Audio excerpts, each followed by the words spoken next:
Hello and welcome to a Wonder Care podcast. I'm Sheena Mitchell, a pharmacist and mum of 3. I combine healthcare and practical advice to support you on your parenting journey. This week, I'm talking all about the potential impact RSV vaccines could have on our healthcare system. It's no wonder that RSV has become such a hot topic lately. We know that the majority of children will contract RSV by the age of 2. 1 to 2% of all children who contract RSV will require hospitalisation. Currently in Ireland, we have 96,700 children on a hospital waiting list for either an inpatient or day case treatment. This reflects a 36% increase since last year. There is a risk that children are missing interventions which could have serious and long-lasting health impacts on these kids, as well as developmental issues. Our children deserve a health service that works for them. RSV comes at a time of year when our health service is already burdened with diseases like flu and now COVID, neither of which are going anywhere. Our health system is so stretched, even during the summer, that in the winter it really cannot afford any additional pressure. And unfortunately, RSV, or the respiratory syncytial virus, does exactly that.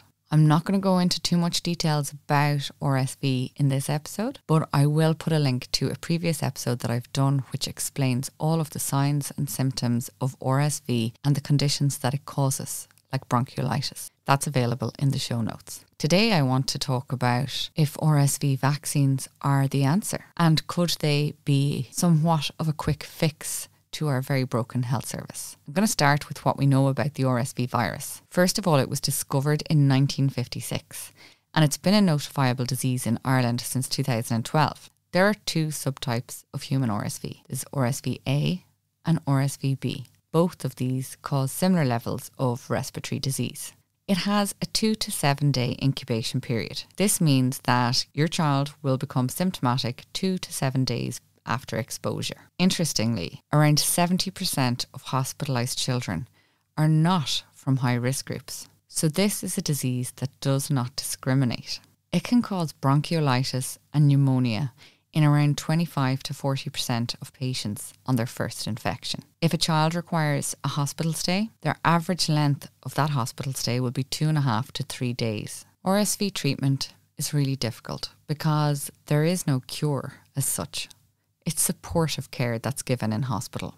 For example, your child may need IV fluids or low flow oxygen or high flow oxygen or other interventions. Of course, in the 98% of children who don't require hospitalisation, you're really just supporting their care at home. And I've outlined how to do that in the episode that I flagged earlier. A really important piece of information to consider is that there is some evidence which suggests that RSV plays a role in the later development of asthma. We know that asthma causes the state 472 million per year. It causes 8,000 hospital admissions every year. And we know that there are 2.4 million GP consultations about asthma in addition to this every year. So it's clear to me that RSV is causing a serious and unignorable burden on our health system. Recently, and you've probably seen this in some of the papers, RSV vaccines have been developed. And I don't want to delve too deep into the science, but some of it is quite easily explained.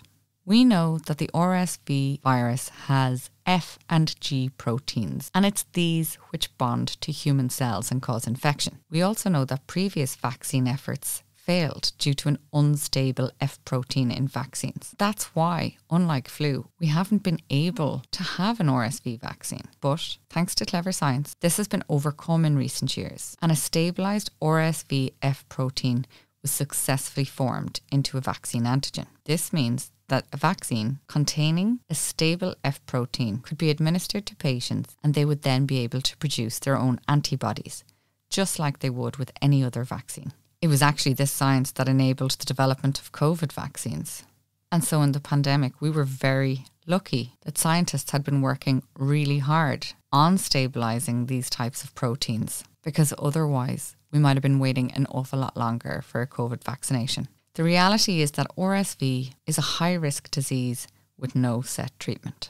It's highly contagious, and infants can continue to spread it for up to 4 weeks, even if they've recovered after the typical 8 to 15 days of illness. It spreads through coughs, sneezes, spit. It lives on hard surfaces for 4 to 7 hours, so you can catch RSV by touching an infected object. We all know how to prevent infection spread through good hygiene measures, but unfortunately, we don't live in a sterile bubble, and nor is it a practical thought that we should strive to. So whilst we can do our best, we can't completely reduce risk to our newborn babies, especially those under 1 who are most at risk. But really, children under 4 are the most impacted age group. And we can't alienate these children from the rest of the world and keep them wrapped up in bubble wrap away safe from every virus. And this is why there is a lot of talk about these vaccines. The FDA in America was first to approve these vaccines. The EMA in Europe followed soon after. There are currently 4 main contenders in this market. I'm going to explain them a little bit so that you know what's hopefully coming down the road. So Pfizer have made a vaccine called Abrysvo, and it was approved by the EMA in August 2023 for adults over 60 years and as a maternal vaccine. So for mothers during pregnancy to protect their infants from birth from lower respiratory tract disease from RSV for up to 6 months. I'll explain that a bit more in a minute. GSK also have a vaccine, and it's called RSV. And this was approved by the EMA in June 23. This is just approved for the immunisation of adults over 60 years for the prevention of lower respiratory tract disease caused by RSV. Moderna also have plans to request approval for a vaccine, but I don't think that's happened yet. And finally, we have Beyfortus. This one is a little bit different. It's a preventative treatment brought to the market by Sanofi and AstraZeneca.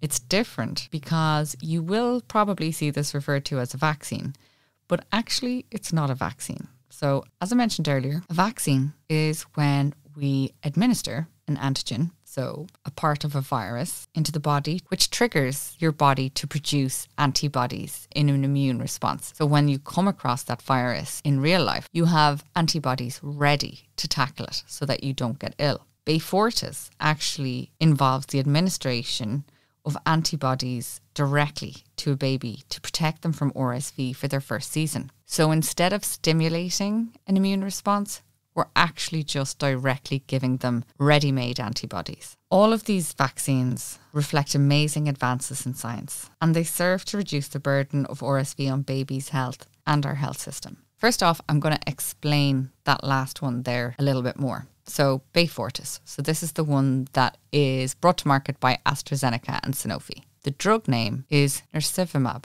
As I mentioned, this is where a baby is given protective antibodies to limit their risk of lower respiratory tract disease during their first RSV season. If a baby is born in RSV season, so this is approximately October to March, then it's recommended that they're given the medication within 1 week of birth.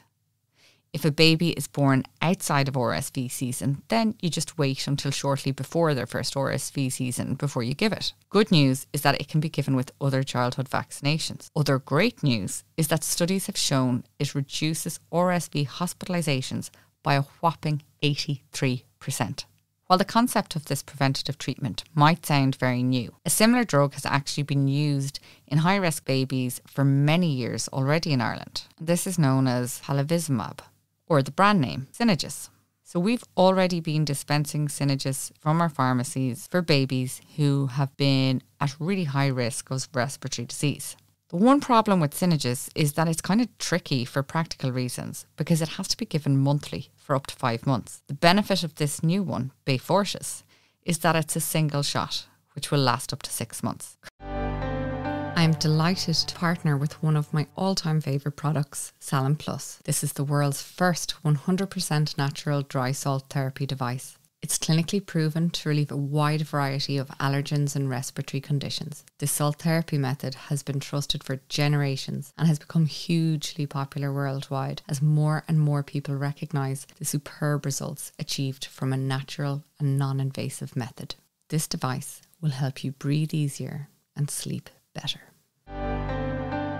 Okay, so the other 2 vaccines, which are vaccines in their traditional sense. So we have Pfizer, who has Abrysvo, and then we have GSK, who have RSV.